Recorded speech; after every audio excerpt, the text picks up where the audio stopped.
Wrap it up. We're done here, Dodo. Wrap it up. If this is the path that he has chosen, we will give him tissues at the end of the show.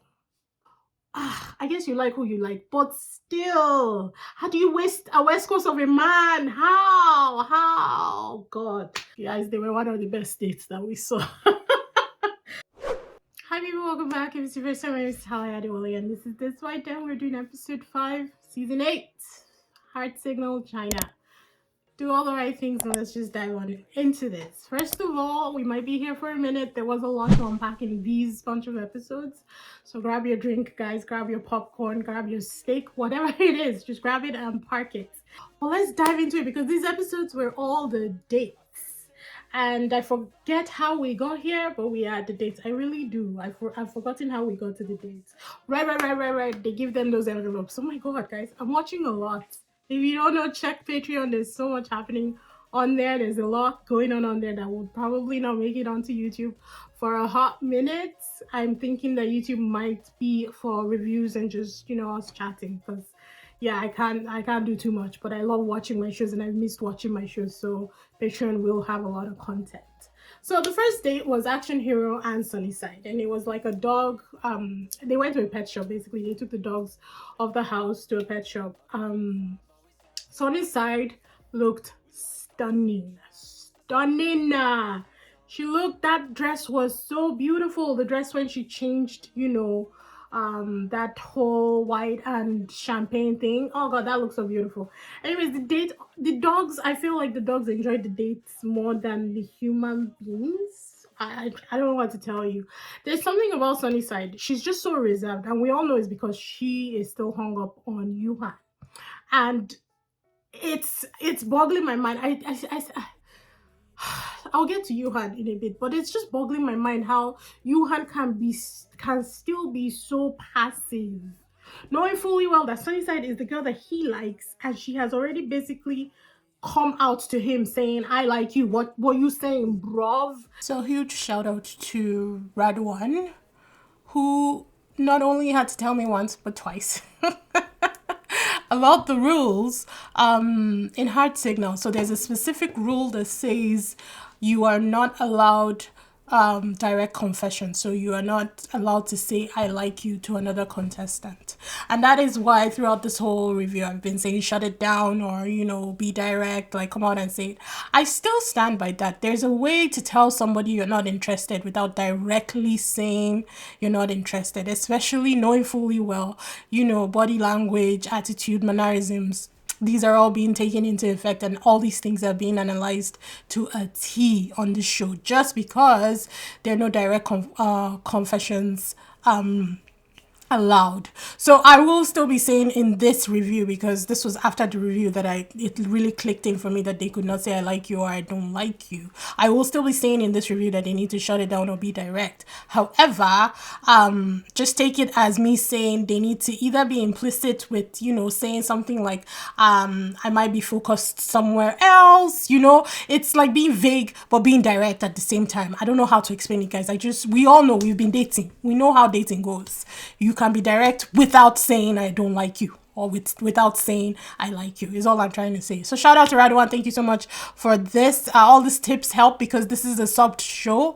A lot of context gets missed. So I'm really grateful for all the comments and all the tips here and there about the show.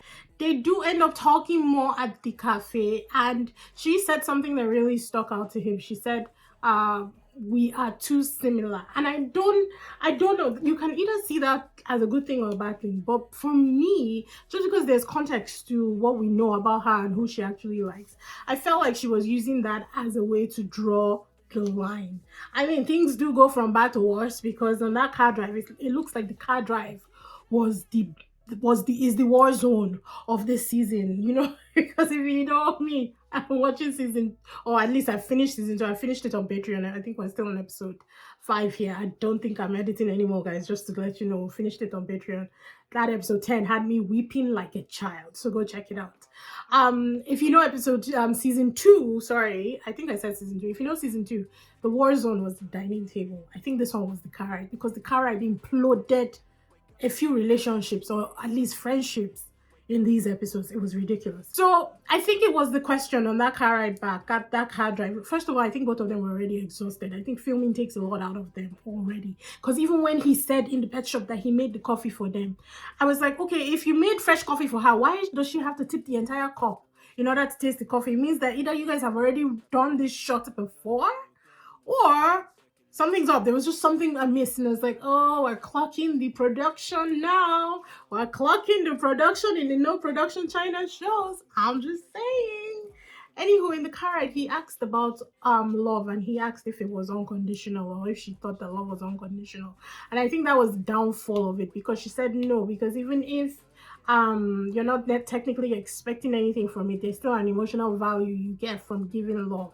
And then things just kind of went downhill from there. He talked about if their roles were reversed and there was somebody who liked her and was giving her gifts, that would she feel pressured? She said that, or loved.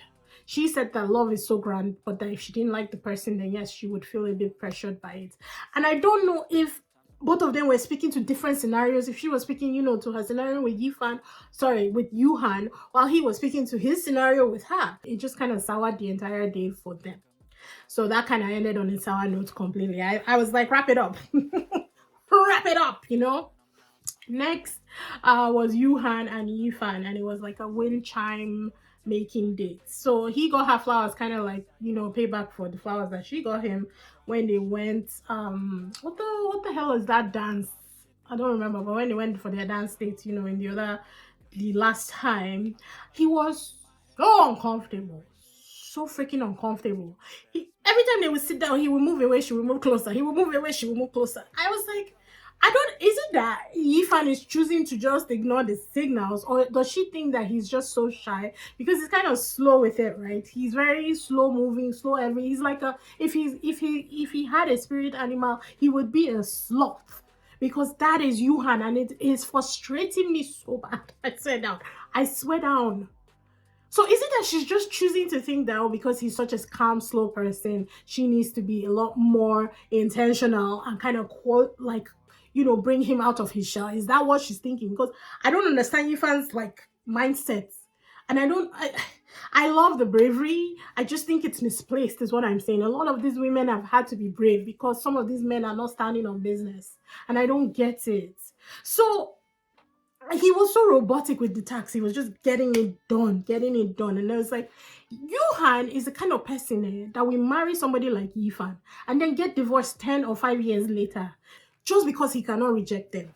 And he confirms it. He confirms it with his date with Sunnyside. But let's move on. So Yuan and Yifan then go to their dinner date. Even before that, Yifan was in heaven making those wind chimes, while Yuan was in hell. It was just, I was laughing, I was uncomfortable. I didn't even know how to feel throughout their dates. Honestly, I had no direction on how to feel during their dates. It was ridiculous. During their dinner, when they were eating, it almost sounded like she was interviewing him with the way he was answering. She would ask him a question, he would refer to his work. She would ask him a question, he would refer to his employees. And I was like, I'm so lost. How does Yifan not see? Or how is there just this selective cognizance that she's it?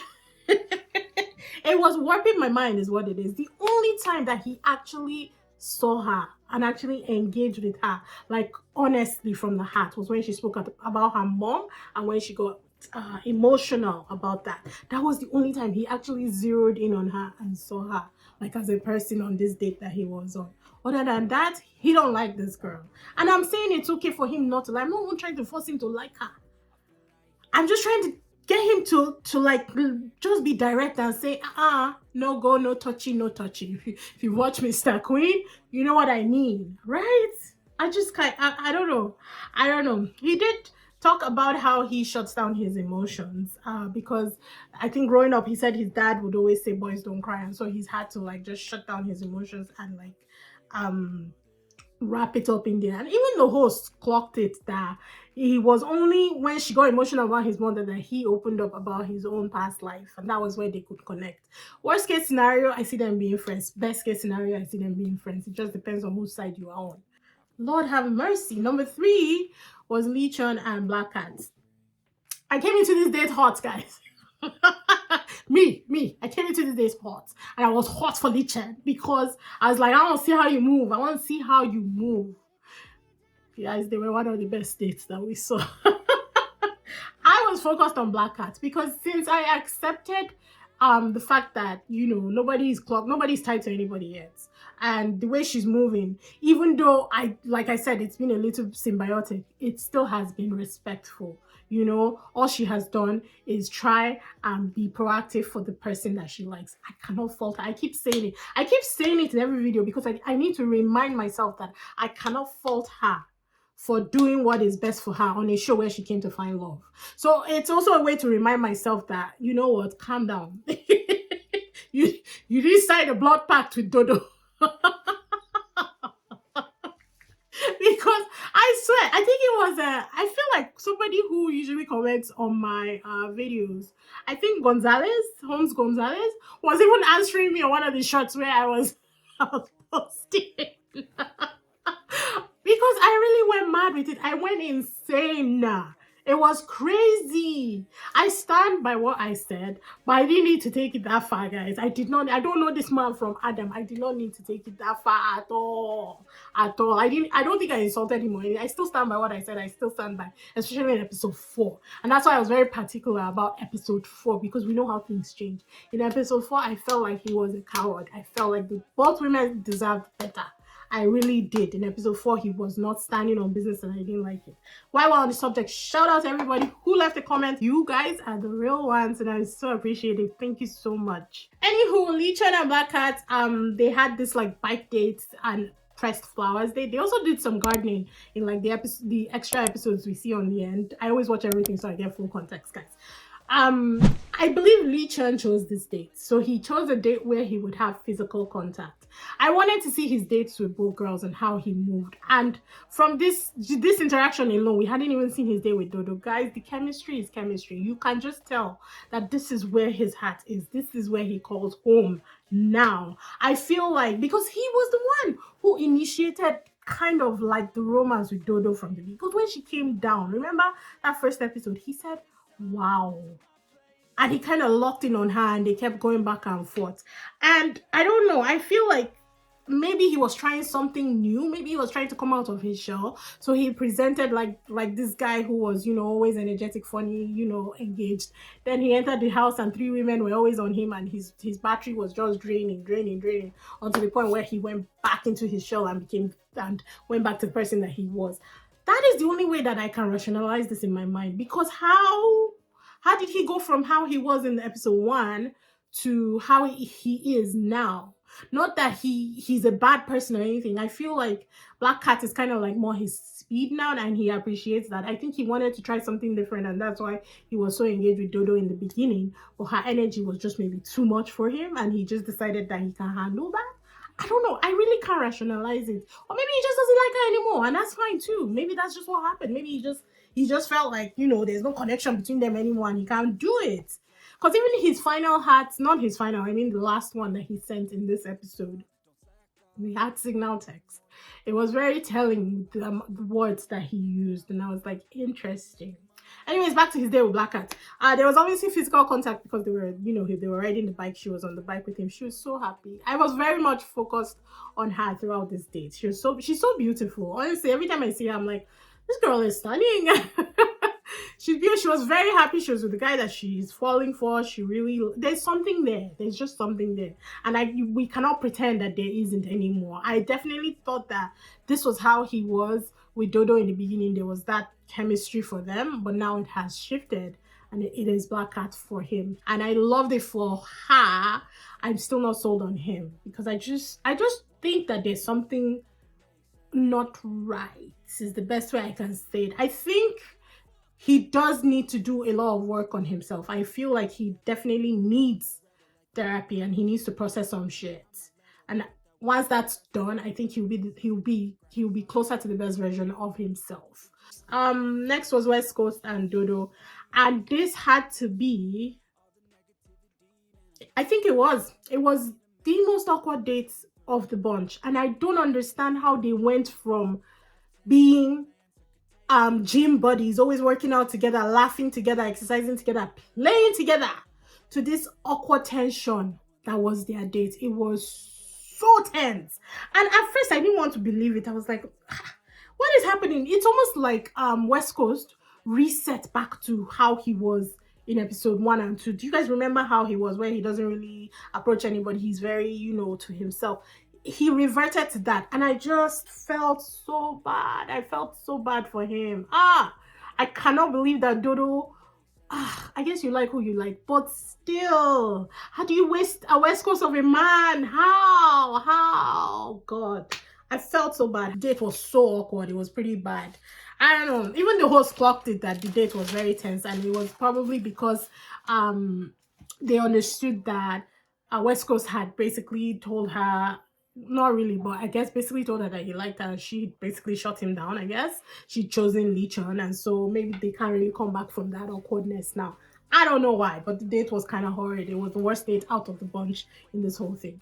Next, we see Bad Boy and Lan Lan, and it was like a skiing date. There's something about Bad Boy when he's always with Lan Lan. He can't sit still. He can't stay in one place. He's always doing something.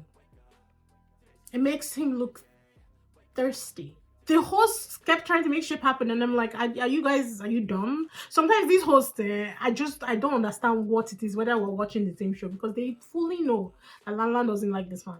They know it in their soul, in their hearts, in their spirit, in their mind. They know. So why are they giving him hope? Who does that to a person? Lan Lan was just there like she was ticking the box, man. She's never rude. But she was just there like, okay, this has to be done. Let's just smile and wave, boys. Let's smile and wave. During the dinner, he gives more gifts. She tells him attraction is more, based on like the grand scheme of what they talked about. She said that attraction is more important for her. And she also said that she won't regret her decision once her mind is made up. And when she said this, guys, she was looking him straight in the eyes. Free me. She was saying, free me. Let my people go. Pharaoh, let my people go. She was looking him straight. She looks people in the eyes. Like this is Lan Lan's shtick. She ain't scared to look nobody in their freaking eyes. She was saying, let my people go. Free me. He then gets her another gift, and he makes it snow in the summer. It was cute. It's just that, again, all his efforts are pretty much wasted. But again, we can't ask him to be less than who he is. If this is the path that he has chosen, we will give him tissues at the end of the show. Moving on. Back at home, Jue and Action Hero try to comfort each other. No, Jue and Action Hero try to comfort Nerd Type with Sweet, because obviously, Lan Lan is out with Bad Boy. When Lan Lan and Bad Boy came back in, he looked sad this time around, but not angry or like overly possessive like he looked the other day when Yuan called him a killer. I feel like there's been progress here. They've probably had some conversations in between, and he's just been like, it is what it is. I'll suck it up for the duration of the show, and afterwards I'll propose to my girl. I feel like that's what's running through his head when she has to go on dates with this other guy. Action Hero and Sunnyside then have some more awkward interactions between them. It just, it went from bad to worse from that car ride to coming inside. You can just see he is stressed, he's tired, he has bags under his eyes. I don't know if she doesn't like him, free him, but I think she's honestly truly confused because she still has Yuan on her mind. She needs to get Yuan out of her system first, and then maybe, just maybe, Action Hero would stand a chance. Everyone is back. There's just this underlying tension in the room, and it's like, I swear down, it was choking. West Coast, Dodo and Lichon had their own thing going on. Sunnyside, Action Hero, Yuan and Ean had their own thing going on. This had to be probably the most stressful one of. We don't even know what's coming up in later episodes. One of the most stressful times for them in that house. It was crazy. So for the heart signal text, it was basically as expected, the people that went on the dates, with the exception of West Coast, who sent his message to Jue. And it was along the lines of, I'm looking forward to our date tomorrow. But I was shocked. But I wasn't. Considering how the date went, I figured that there was no way he was texting Dodo. But still, we all know that he's in love with Dodo. Interesting. No type and Lanlan's text was the best. He said something about use less vinegar next time around. It was so cute. Basically saying that it was too sour her hanging out with somebody else. It was just too sour for him, so she should tender it a little bit next time. I thought that that was just so cute. It was like a way to say I was bothered by it, but it is what it is, you know. I just loved it. If they don't get married, I'll be shocked. I'll be shocked. So part three of the episodes, we go into the next date, and it is Sunnyside and New Hart. And it's like an indoor playground for adults. This was also a very good date because both people seemed happy. I think Black Cat and Lee Chan still at this point were leading the charts, but these guys were second. They exchanged gifts. I think he got her a pink basketball and a racket, badminton racket, and she also got him like a flower crafting gift or something like that. They had a lot of fun. Honestly, I would go there. It looked like it was a lot of fun. Lots of laughing. There was physical contact, but she initiated it. I don't. Yuan, Yuan boils my blood. Let's just move on.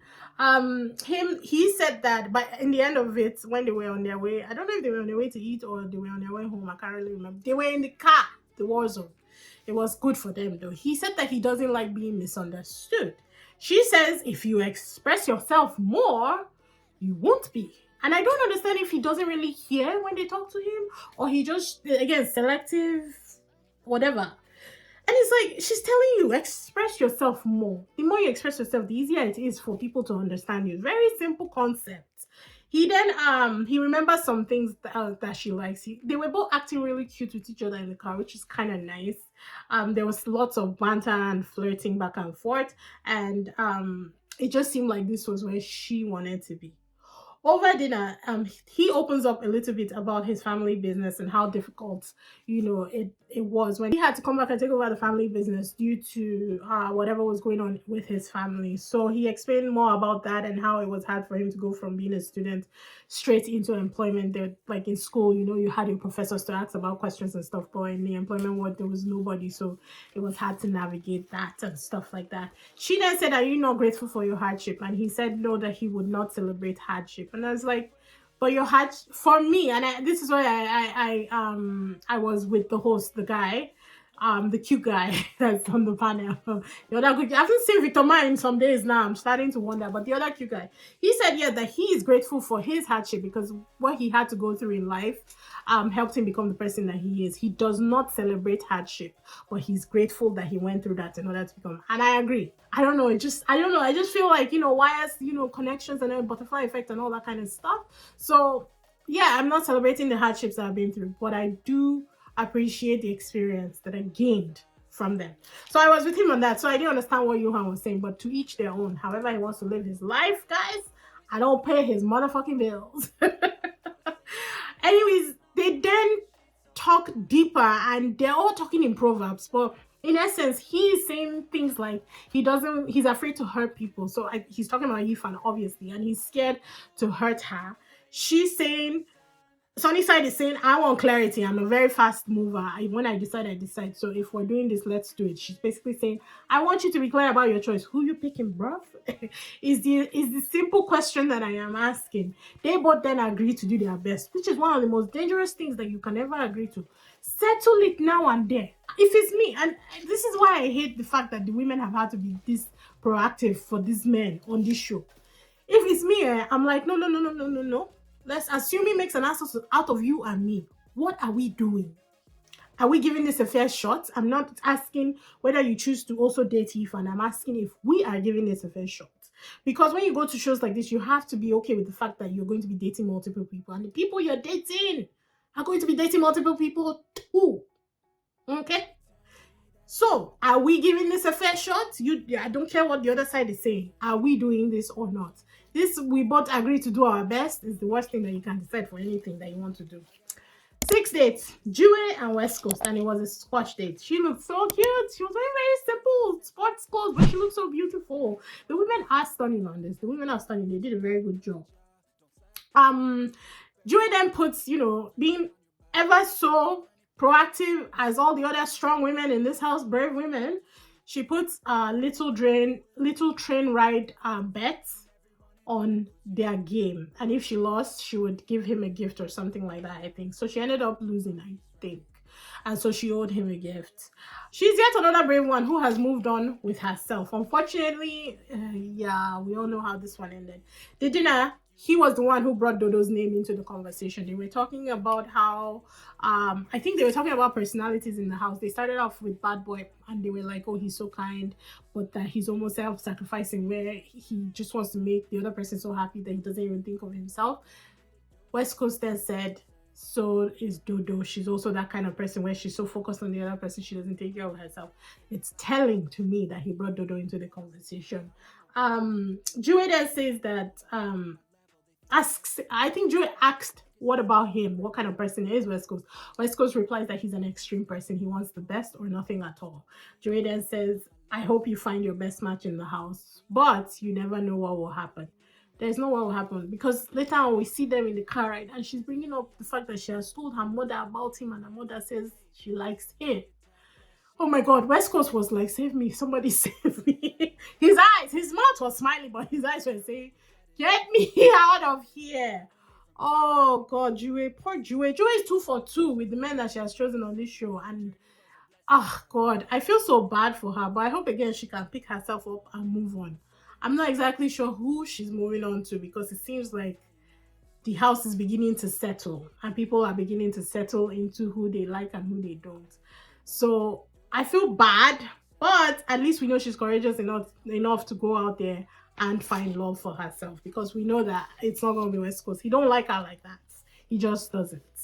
And next we have Type and Lan, and they went to an arcade. And this was where, guys, Type has officially been promoted to Dr. Fang on this channel, because he don't even give Nerd anymore. He doesn't. Because first, when she came up the stairs, first of all, the way she looked at this man, she loves this man. Let's just call it, say she loves him. She is in love with this man. The way she looked at him and smiled, my God. Then they go to play billiards, because that's what she had drawn on that card that one time that they went for their pearl date. They go to play billiards, and he first tells her, he doesn't play well. I think that's what he said. Maybe the fact is just that he doesn't break well, because his breaks are terrible, but when he starts playing, he's really good. But he hustled her, guys. He hustled her just the way he hustled us on this show. Because coming on to this show with those glasses in the first episode, looking like a typical nerd, sexy nerd, but the nerd all the same, he hustled us. Because when he was watching her play, he was giving gentleman in the streets and freaking the sheets. Please tell me please tell me if anybody else got that vibe, because I'm not even sorry. The way he was looking at her, he's the kind that would be flipping her in bed. Moving on, guys, moving on. But no, I'm just saying. There was this dangerous, like, bad boy energy vibe around him. I was like, God damn, Dr. Fang. So he's Dr. Fang from now on, guys. What? Oh, no. Anyway, he had planned this surprise, like, coded riddle message for her. And when you decipher the code, it was 0525.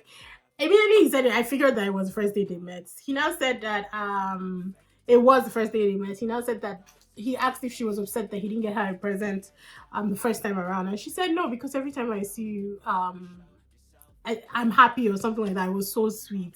But it was also like the code, I think, to a gift that he had already packaged for her. It was so sweet. Their whole date. These people, this had to be the best of all the dates. They definitely took number 1, and then Lichan and Black Cat were number 2. So he had also like handwritten notes for like this small claw machine. He'd done 9 of them. He said he'd written 9 things, 1 thing for them to do together, and that she just had to pick one every day. Oh my God, so cute. So cute. She did pick one, and she said that she would open it later. Oh no, I thought that everything that he did was just amazing. And then we see the last. They really did saved the worst date for the last, because my God, what a way to implode a friendship. But let's get into it. Last date was Lichan and Dodo, so it was a surf date. Again, I have to believe that Lichan chose this date, right? So he had two ideas and he gave the one that he liked to the one that he liked and the one that he wasn't really, or maybe he chose it based on their energy. Maybe it was that. Because it's almost like he runs on battery reserves. The scuba diving was really cool. I thought that was really beautifully done. They looked absolutely fantastic doing the scuba diving. But by the end of the scuba diving, you could just see that he was drained. It was almost like he wanted to wrap it up and leave. Unfortunately, if there's a battery called Tiger in my country, Tiger battery. Tiger is actually good. But if Lichon is Tiger, Dodo is the Energizer Bunny. She's the Energizer Bunny, just going left and right. And I think this is one of the things that maybe detracted from their friendship or potential relationship. He just can't deal with that energy. It's just too much coming at him at once. But also, why did he wipe out every single time she wiped out? I didn't understand that concept. What, just to be chivalrous or to pick her up at the end? Stay on your butt. She'll come and meet you back when you're there. I don't understand. I didn't get it. If he was truly wiping out, like, oh, I actually fell, I get it. But he was intentionally wiping out every time she wiped out. What was he trying to foster there? I don't know. Anyways, when they sit down for dinner, he brings up her energy. He's like, she just never stops, does she? And that again was telling in itself. So I didn't really write down everything that they talked about because they did talk about a lot. But I wrote down basic notes and I was like, they are not suited for each other after what they were talking about just at dinner alone. I didn't know that it got worse, guys. Just at dinner alone, just the relationship styles and how they handle interactions with people on a relationship or a friendship level, they're not suited for each other. He was less engaging during this date than he was with Black Cat. Call a spade a spade. It almost seemed like role reversal. In fact, if I'm being honest, it was like watching the male and female version of Due and West Coast. Dodo was talking non-stop. Lichon was just like mostly and yeah, there was just something off about the date. We could see it, everybody could see it, even she could see it. Then they get into the car and it goes from bad to worse. Holy Lord of God. So basically, the crux, the meat and potatoes of their entire chat inside that war zone that is called their car ride back home was the fact that he is very black and white. And she is shades of grey with a huge serving of self-sacrificing.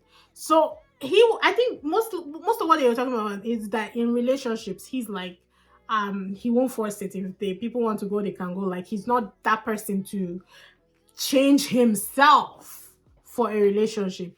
While she was like very understanding, very much like, no, that sometimes change happens differently. If somebody wants to change at their own pace, she's willing to wait, she's willing to be the whip or to push, not to be the whip, but to encourage. I would say strongly encourage somebody to change or do something. Or basically what Dodo was saying is that she would give her blood for a relationship. And for me, I'm a mix of both. I will not give my blood for a relationship, but I'm gray. If Lichon is black and white and Dodo is rainbow, I would say I'm gray with a splash of or a hint of Roy Beef. I don't know how to put it. I get both sides, but I'm neither of both sides. I'm a mix of both. I will not self-sacrifice for anybody. I will not change myself for any relationship. I will meet you where I am and meet you where you are. And we can decide if we are for each other. That's how I've always seen it. However, I also understand that things take time and sometimes people need to develop in their own rights. I will not be your muse, your encouragement, your push. You push yourself the way I'm pushing myself. Because in this relationship, it's 100-100. We are bringing our all into it together. So, like, I get both sides, but I'm neither of them, is what I was saying. The hosts were also divided. I think somewhere, Lichon and somewhere Dodo. But what hit me the most, not as bad, because I already saw it coming from the previous episode. I already knew that he liked Black Cat more than he liked Dodo. But what hit me the most was when she would make some statements and he would go, I was like, woof! How the like has fallen. This man does not even see her as an option anymore for him. He has moved on, unfortunately. And Dodo also said something. She said that she's the type where she will keep pushing ahead until you reject her. She will find a reason for why you are behaving why you are. She said something. Oh, what was the statement she said? She said that she can, it's easy for her to let go, but moving on is hard. I feel like that's what she said. And I was like, Lichon, cut her loose. Because she will not stop. She will keep diving headfirst into Lee Chan's pool. And he's leaving the pool. He's not even there. Oh my god. So back at home, it's just, oh my god, everybody is like this ball of tension again for the second time in a row. It's just a whole mishmash of just, oh, everybody's clocking everybody, everybody's uncomfortable, everybody's just like, wow. The only people who are truly happy are Lan Lan and Dr. Fang, and they've left the chat. They went to go and eat soup in the other place with Lee Chan. Apparently, what's his name? Yuan and Sunnyside also followed, and something else happened there. We'll talk about it later. So Jue gives West Coast the gift that he'd won from her. She got him a panda, and it was in the color. She literally said it's the color of your eyes, and it was so wow. I was like, oh my god, there was a lot of detail in that panda. And she chose specifically for him, and that was heavy. West Coast was still screaming, "Save me! Somebody save me! Smallville!" It's not funny, but oh my god, Dodo and Sunnyside, they're confining each other, and they're kind of like talking about their date. Dodo is basically saying that is basically like they didn't go out, she and Lichan, like it just didn't end well. Sunnyside is confused because she thought that she'd made up her mind, and then when she came back, something happened that confused her all over again. Now the thing that happened, we don't even find out. We see it in that later episode. The thing that happened was the fact that when she was in the kitchen with Yuhan and Dr. Fang, Lan Lan, and Yifan, Yuhan was trying to cook the soup, and he said that it wasn't enough, so he wanted to make more broth to add to the soup. Now, Sunnyside doesn't cook, so she could not help him. She was just sitting down. She didn't even like acknowledge that he needed help because she can't cook. Yifan was the one who went over there, poured the water, mixed the soup and everything, and prepped the soup. Sunnyside now took offense, I guess, to that. I guess the energy just dropped and she left early. Yuhan did not follow. He doesn't know social cues at all. My thing is that if Yuhan likes this girl, why is he not making sure to, like, he's not giving her security in any way, you know? He's not doing anything to make her feel like, yeah, okay, fine, he's interacting with this other person, but I know he likes me. Because even when she said, I'll leave early, he just said, okay. It didn't even register to him that she was upset. Because, oh god, the first flashback, I looked, he didn't move. The main episode, I looked again, he didn't move. I'm so confused with Yuhan. I swear down. I won't be shocked if Yuhan ends up with Ifan by the end of this season. I will not even be shocked at all, guys. Not at all. Then we see Bad Boy, and of course he has a gift for who? Miss Lan Lan. He's heading upstairs, he sees Dr. Fang, and then he runs back and hides by this slide. And I was like, oh, shouldn't that be telling itself? The fact that you can't even approach the girl that you like because the guy she likes or the guy that likes her is also there. I would think that regardless of who likes her, because there's no ring on her finger yet, you should be able to stride in with your chest, like your head held high, and give her what you want to give her and come out. Like, I feel like the fact that he waited, because he waited by that slide for Dr. Fang to finish what he was doing and go back to his room. The fact that he waited was telling. Because god, I just felt sorry for him. I really did. But here's the truth. The girl has said it. Move on. She said, what did she even say? I can't remember. She's basically all but said, I don't like you. So maybe he's waiting for the I don't like you. I don't know. I think even then he will still keep doing what he's doing. The girl has shown him who she likes. If he wants to still stay there, like I said, I'll wait for him with tissues at the end of the episode. So we then see Sunnyside reading this letter that Action Hero had penned for her. It was long, it was heartfelt, and it broke down his reasons. He basically apologized, you know, for making things uncomfortable the night before. He said that sometimes he rushes to express himself, and that leads to miscommunication. And he just broke it down, and not saying too much, but saying enough, you know. And considering how she was talking to Yuhan and saying, oh, I like to be fast, I like to be direct, blah blah blah blah blah, it's like you're there choosing that slot. They're cute, I guess it, but you're there choosing him while this tiger is waiting for you. I mean, maybe tiger is strong, but he kind of gives me that vibe, if I'm being honest. Like he's here doing all the right things, doing all the actions, saying I like, you know, it is you. So why are we wasting time? Is all I'm saying. But I get it again. The heart wants what the heart wants. She wants who she likes and not who likes her. And that's okay, because everybody wants who they like, you know? It just follows that sometimes the people you like don't like you back. But she did seem very moved by it. And I don't know if she was moved more like pressure, the way Lala was pressured because she got this gift from Bad Boy, or she was moved more like, maybe I need to switch my energy to somebody else who has energy for me. I really don't know. We'll know in the next episode. So we see this montage of, missed connections and a lot of people feeling pressured and everything. And then I clocked that Me Before You book beside Bad Boy's desk. And I was like, that kind of tells us everything that we need to know. If we didn't know it was a deep romantic before, that book kind of tells you everything you need to know. That was a heavy book, guys. I'm not going to lie. The movie was good. The book was better. Woof.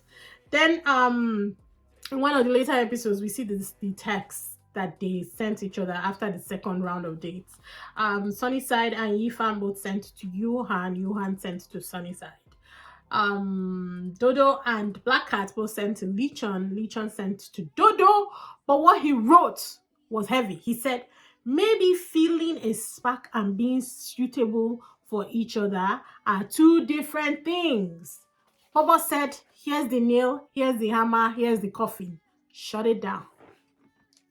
Because what else does he need to say? I mean, he could be more direct because, again, Dodo will still keep swimming in that pool. But for me, I feel like, wrap it up. We're done here, Dodo. Wrap it up. Simple. Anywho, moving on. Dr. Fan and Black Boy sent to Lan Lan. Lan Lan sent to Dr. Fan. Of course, that's a man. Jer and West Coast both exchanged texts. And Action Hero sent it to Sunnyside. And that, ladies and gentlemen, is the end of this recap and review. My God. This. Oh my God. Oh my God. I don't even know what to say. Heart Signal China is intense. I'm sorry. I'm still reeling from episode 10 of season 2, guys. Because I was cursing. I was weeping. No. It's intense. Wow. This was definitely better than the last episode. But my God. It's oof. That's all I can say. It's woof. But I'm excited to see what happens in the next episode, because it looks like people are starting to settle now in their attractions. I don't know what Sunnyside is going to decide between Yuan and Action Hero, but we'll just have to wait and see. Yuan needs to do something. Either do something or get out of the house, because I don't understand this slot action that he's doing. I just don't get it. I just need him to rally. Just do something. But it was an exciting bunch of episodes. I want to see how Dodo navigates this Lichon thing, because it's definitely going to be more apparent now that Black Cat is for him and not her. And I want to see how Lichon navigates the whole Dodo thing, because it's very apparent now that Black Cat is for him and not Dodo. But it's very interesting. I'm excited and I'm apprehensive, guys. That's the best way I can say it. But yeah, be sure to check out Patreon. We have my Date My Friend going on there. Mr. Queen is wrapping up there soon. Her Final Draft is also on there. Heart Signal 2 is on there. There's a lot going on there, actually. I can't even remember half of it. But yeah, do all the right things, guys. And I will see you in episode 5. Well, no. I will see you in episode 6. Bye. You don't ever want to set me free. But if I lay down and I play